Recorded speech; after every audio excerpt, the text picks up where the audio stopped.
Hello everyone, welcome to my YouTube channel Ganit magic. आज हम पढ़ेंगे चैप्टर 3.1 क्लास 7 और ये JCERT सिलेबस से है। पहला प्रश्न दशमलव में लिखना है, जो भिन्न दिया उसे दशमलव में लिखना। तो पहला भिन्न क्या है? 5/10 है। तो 5/10 है तो हम क्या करेंगे? जो हर है, हर कितना है? 10 है। 10 से हम किसको भाग दे देंगे? 5 को भाग दे देंगे। तो 5/10 को हम लिखेंगे इस तरह से, 5 लिख देंगे और भाग लगा देंगे। तो यहाँ 5 छोटा हो जाता है, 5 छोटा हो जाता है 10 से। तो इसको भाग देने के लिए हमको क्या करना होगा? भागफल में 0 लिखकर एक दशमलव बैठाना पड़ेगा और इसी दशमलव के बदले हम यहाँ पर एक 0 बैठा देंगे। तो ये हो जाएगा 50। अब ये आराम से भाग लग जाएगा। 10 पचे क्या हो गया? 50 हो गया। देखिए यहाँ भाग लगा हुआ है। 10 पचे 50, तो इसका मान निकल गया 0.5 निकल गया। अगला क्वेश्चन है 4 जोड़ 3/10। तो 4 को छोड़ दीजिए, पहले 3/10 को हम दशमलव के रूप में बदल लेते हैं, उसके बाद हम 4 में जोड़ देंगे। तो 3/10, 10 से हम 3 को भाग देंगे। तो यहाँ पर 3 है, 3 भाग नहीं लगेगा। भाग लगाने के लिए क्या करेंगे? भागफल में 0 लिखकर एक दशमलव बैठा देंगे और इसी दशमलव के बदले हम यहाँ एक 0 बैठा देंगे। तो ये हो गया 3 पर 0 30। अब 10 तिहाई 30, भाग लग गया आराम से, 0.3 मान निकल गया। तो 3/10 का मान निकल गया 0.3। अब 4 जोड़ 3/10 इसको जोड़ देंगे। तो 4 जोड़ 3/10 के बदले हम क्या लिखेंगे? जो 3/10 का मान निकला था 0.3। अब 4 और 0 जोड़ेंगे तो हो जाएगा 4 और ये 0.3 हम यहाँ बैठा देंगे। इसको आप डिटेल में भी देख सकते हैं। यहाँ पर देखिए जोड़ा हुआ है, 4.0 और 0.3 को जोड़ा हुआ है। तो 4 में दशमलव का चिन्ह नहीं है, तो हम आसानी के लिए क्या करते हैं? 4 दशमलव लिख कर एक 0 बैठा देते हैं। क्यों बैठा रहे हैं? क्योंकि जोड़ने में थोड़ा आसानी हो, जो दोनों अंक है उसको एक जैसा कर लें ताकि जोड़ने में गलती नहीं हो। तो 4 के बदले दशमलव के बाद आप कितना भी 0 बैठाइए, अगर उसके साथ में कोई अंक नहीं तो इसका कोई मतलब नहीं होता, कोई मान नहीं होता। तो इसका 4.0 मतलब 4 ही होगा। तो 4.0 यहाँ लिख दिए और ये वाला अंक यहाँ लिख दिए 0.3। दशमलव का जोड़ देख करते समय आप ध्यान दीजिएगा कि दशमलव के नीचे ही ये जो दशमलव है इसी के नीचे अगले अंक का दशमलव पड़ना चाहिए। इसी ढंग से इसको सजा कर लिखना होगा। तो दशमलव के पहले ये 0 यहाँ गया और दशमलव के बाद ये 3 यहाँ गया, 0.3। ये 4 यहाँ लिखें और ये हो गया 4.0। तो 0 और 3 हो गया, 0 जोड़ देंगे और दशमलव के नीचे दशमलव लगा देंगे। फिर 4 जोड़ 0 हो गया 4।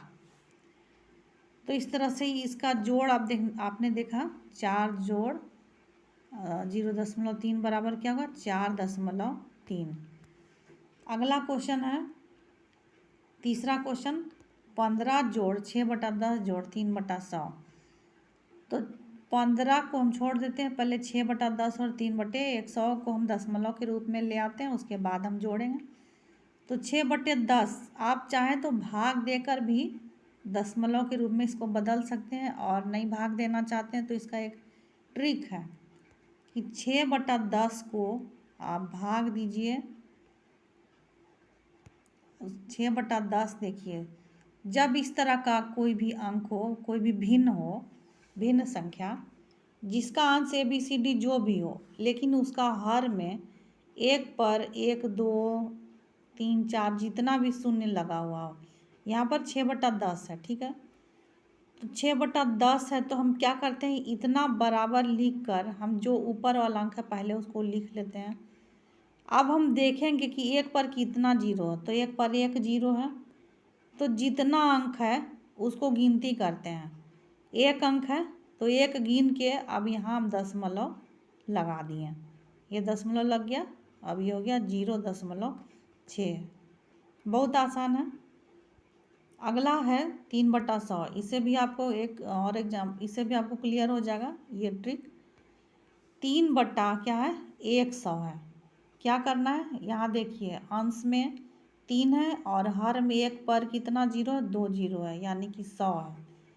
तो इस प्रकार जो हर में 1 पर 1, 2, 3, 4 जितना भी जीरो हो, क्या करना है, ऊपर वाला अंक पहले लिख देना है। पहले हम 3 लिख देंगे, उसके बाद कितना जीरो, 2 जीरो है, तो हम 3 लिखें। अब इसमें तो एक ही अंक है और ये 2 जीरो, यानी कि हमको 2 अंक के बाद जीरो ये दशमलव लगाना, लेकिन इसमें एक ही अंक है तो हम इसको 2 अंक बना देंगे। 2 अंक कैसे बनाएंगे, 3 के आगे अगर हम जीरो लिख देंगे तो इसका मान 3 ही कहलाएगा, तो इससे कोई फर्क नहीं पड़ रहा है। तो अब ये हो गया, ये हो गया पहला अंक, ये हो गया दूसरा अंक, 2 अंक हो गया। अब हम इसके आगे दशमलव लगा देते हैं और यहाँ पर एक शून्य बैठा देंगे। तो इस तरह से 3/100 का मान निकल गया 0.03। तो 15 जोड़ 6/10 जोड़ 3/100। आप भाग देकर भी देख सकते हैं, भाग देकर भी निकालिएगा तो इतना ही आएगा।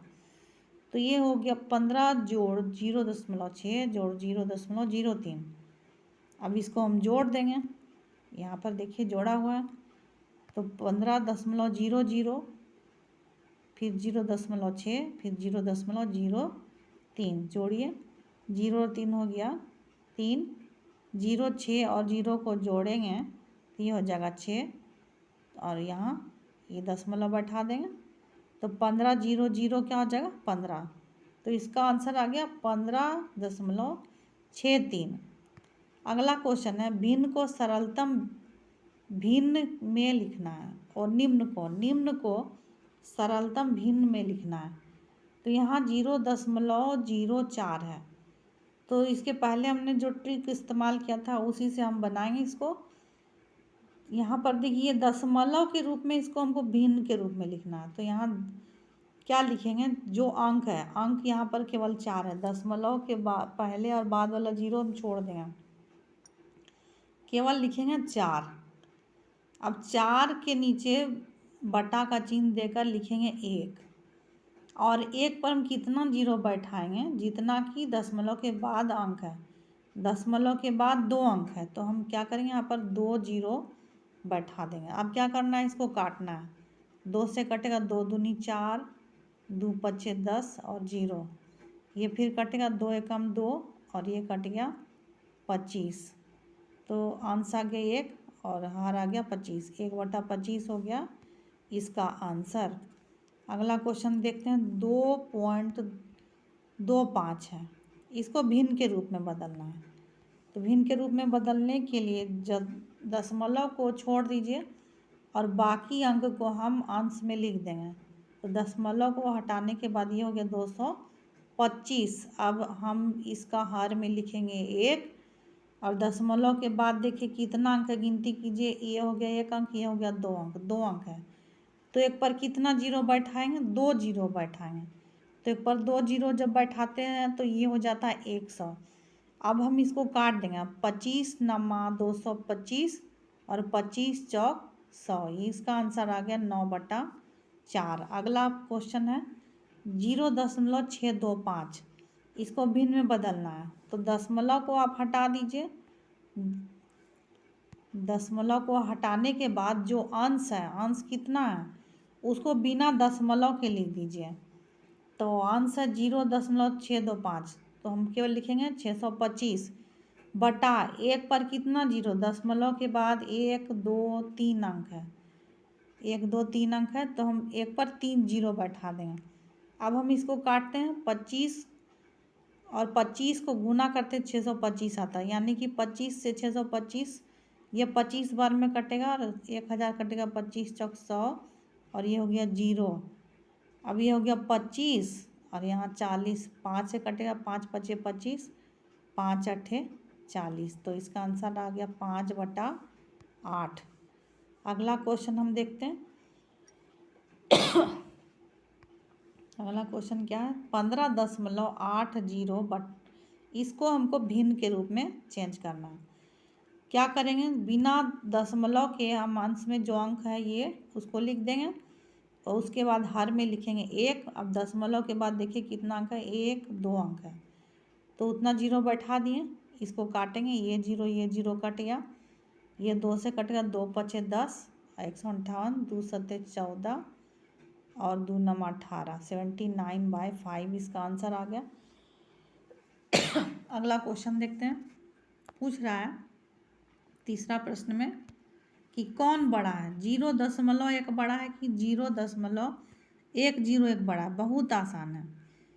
क्या करना आपको, दशमलव के बाद आप जीरो बैठाते हैं किसी अंक के बाद तो उसका कोई मान नहीं होता। तो हम जैसे यहाँ दशमलव के बाद 1 0 1 3 अंक है और इसमें दशमलव के बाद एक ही अंक है, तो आपको हो सकता है दिक्कत हो, तो आप कुछ नहीं कीजिए, आँख मूंद के 2 जीरो बैठा दीजिए। तो इसमें भी अब 3 अंक हो गया, इसमें भी अब 3 अंक हो गया। दशमलव के पहले दोनों में 0 0 है, तो दशमलव के पहले वाला अंक को हमको नहीं देखना, हमको दशमलव के बाद वाला अंक को देखना है। तो देखिए दशमलव के ठीक बाद है 1 और 1, तो यहाँ बराबर हो गया।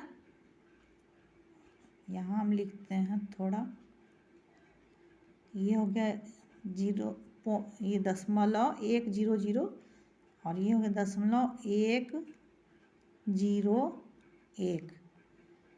तो यहाँ दशमलव के बाद 1, ये 10 और 10 ये तो बराबर हो गया, ठीक है। अब यहाँ आ गया 0, यहाँ आ गया, ये बड़ा है, 1 0 से बड़ा हो तो इसका मतलब ये वाला क्या हो जाएगा, बड़ा हो जाएगा।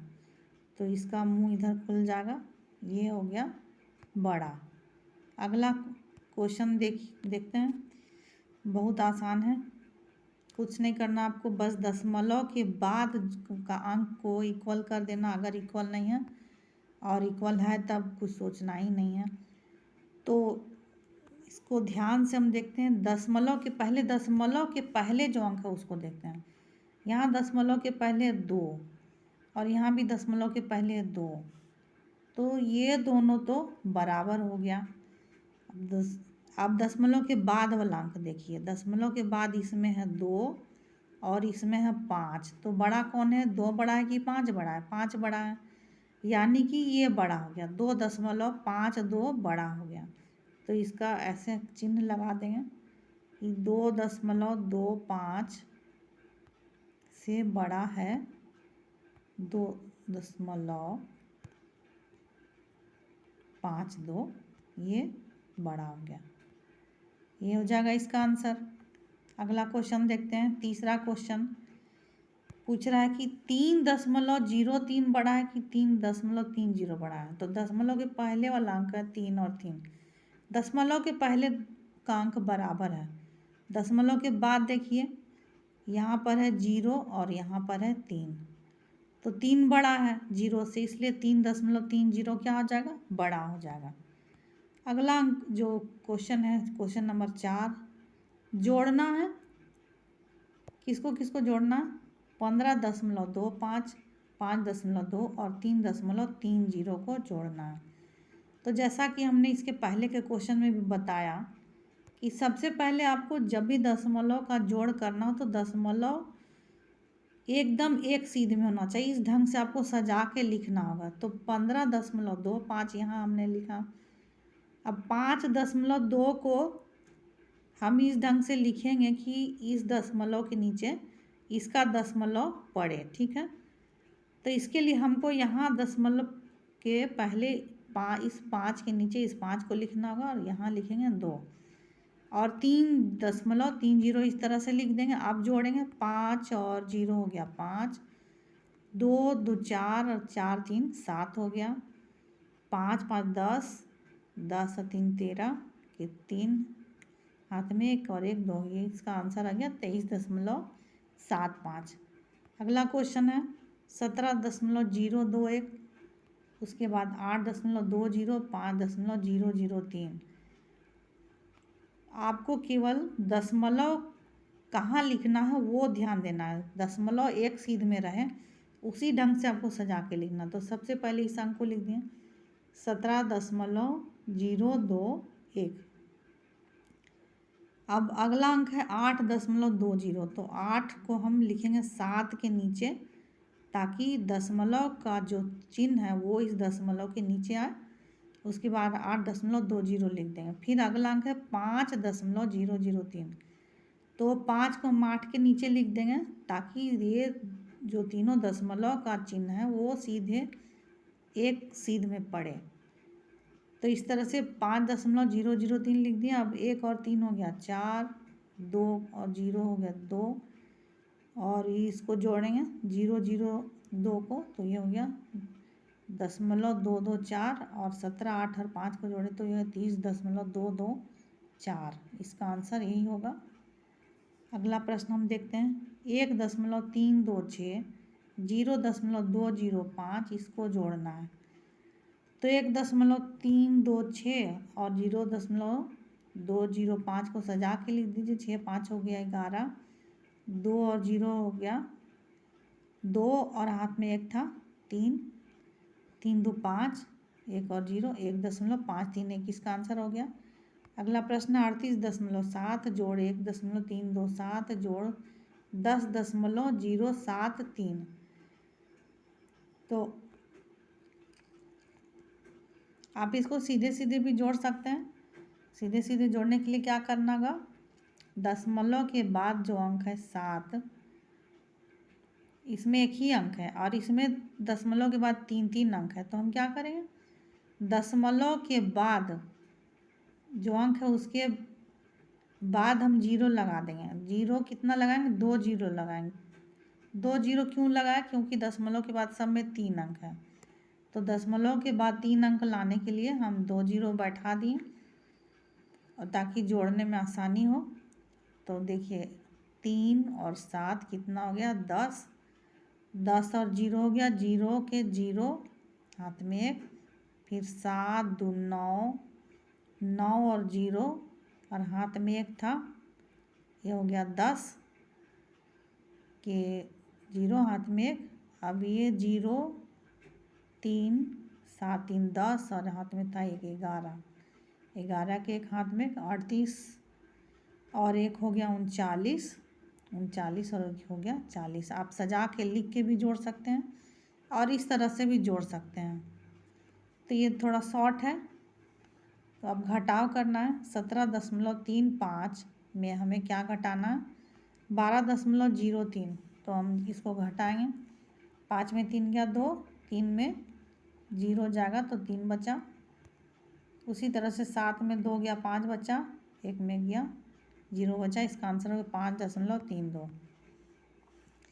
अगला घटाव 503.05 में घटाना है 175.53। तो 5 में 3 गया 2 बचा, 10 में 5 गया 5 बचा, यहाँ बच गया 2, 12 में 5 गया 7 बचा, और यहाँ बच गया 9, 9 में 7 गया 2 बचा, और यहाँ बच गया 4 में गया कितना बचेगा 3, 3 2 7.52, 327.52। उसी तरह से तीसरा भी बनाया हुआ है। इसको हम जब घटाएंगे 1.315 को 1.315 से 0.103 को घटाएंगे तो बचेगा 1.212 बचेगा। अगला क्वेश्चन क्या कह रहा है कि जॉन ने 45.50 में एक क्या खरीदा, नोटबुक खरीदा, और 15.2525 रुपया में एक पेन खरीदा, और रुपया 05 मतलब 5 रुपया 75 पैसा में उसने एक पेंसिल खरीदा। उसने दुकानदार को 100 रुपया का एक नोट दिया। बताइए उसे कितना रुपया वापस मिलेगा। तो वो सामान क्या क्या खरीद रहा है उसको हम लिख लेते हैं, और उसका मूल्य कितना है वो लिख लेते हैं। तो नोटबुक हो गया 45.50 रुपया का, यानी 45 रुपया 50 पैसा का नोटबुक है। पेन है 15 रुपया 25 पैसा का, पेंसिल है 5 रुपया 75 पैसा का। सबको जोड़ देंगे। 5 5 10 के 0, हाथ में 1, और इधर हो गया 5 2 7, 7 7 14 और 1 15 के 5, हाथ में 1, 5 5 10, 5 15 और 1 16 के 6, हाथ में 1, 4 1 5 और 1 6 1, 66.50 रुपया उसको मिलता है। उसका पूरा मतलब सामान का दाम इतना होता, उसने 100 रुपये का नोट दिया था, तो दुकानदार कितना उसको वापस करेगा? वो सामान ले रहा है 66.5 का, नोट दिया 100 रुपया का, तो हम क्या करेंगे? 100 में 66.50 को घटा देंगे, तो यहाँ 100 के बाद दशमलव लगा के 2 जीरो बैठा देंगे ताकि हमको घटाने में आसानी हो। अब इसको हम घटाते हैं, तो यहाँ बच जाएगा 50 और यहाँ बच जाएगा 9 में 6 जाएगा 3 और 9 में 6 जाएगा 3, 33 रुपया 50 पैसा दुकानदार उसको वापस करेगा। वीडियो अच्छा लगे तो हमारे वीडियो को लाइक करें, चैनल को सब्सक्राइब करें, और अगर आपको कुछ भी और क्वेश्चन पूछना हो तो कमेंट सेक्शन में कमेंट ज़रूर करना।